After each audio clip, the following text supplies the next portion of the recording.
Hey, guest services leaders. Hey, we're 2 for 2, 2 videos in 2 weeks. But hey, I figured this is the easiest way to communicate with you about some stuff going on. So thank you again for taking just a couple minutes to watch this. I promise it'll be brief. So if you were here this past weekend, or if you saw the video from last week, you know that we made a few changes with our guest services experience by turning our computers around. So we tried it, we got a lot of feedback, and we learned a lot of things. The first thing is that we learned that it's definitely a lot more welcoming to have people out in front of the counter. It makes a big difference when you're walking into church or even coming out of church, not seeing people standing behind the counter with their face looking down at the computer.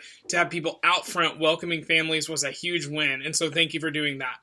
On the other side of things, with the way that our counter is designed, turning the computers around actually causes us to have our backs to people, which at a smaller service isn't too big of a deal. But if you're at the 10 or 11:30 when you've got a line, it can feel a little impersonal to have your back to people. And also it takes up a lot of counter space. And so for that reason, we are going to be turning the computers back around this weekend. But here's what I want you to know is the win coming out of this is realizing how much better it is to have our guest services team standing out in front of the lobby. And as I said last week, you are the host team for Life Kids. You're the first impression. So we are turning the computers back around, but we still want you to be intentional and have your home base be out in front.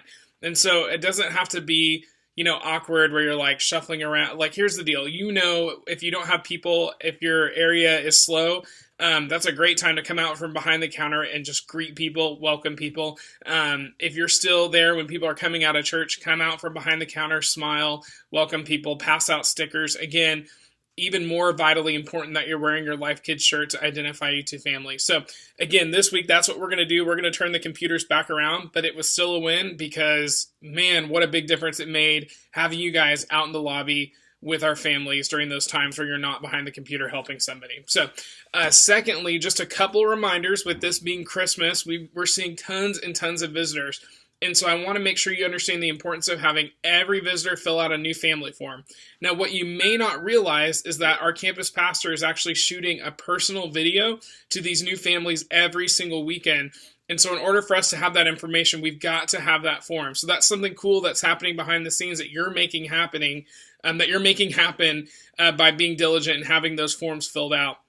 Secondly, we want every new family to get a blue new family bag because that identifies them to the rest of the staff and the volunteers in the lobby. Also gives them some great resources. And then third, make sure that you're using the small stickers, the little colored Life Kid stickers, and sticking them on the tags for every new family or every new kid. That really helps the leaders identify those new kids and help them to have a really special experience their first time. So again, thank you guys for all that you do. If you have any questions, let me, Aaron, or Jason know. And we'll see you this weekend in Life Kids.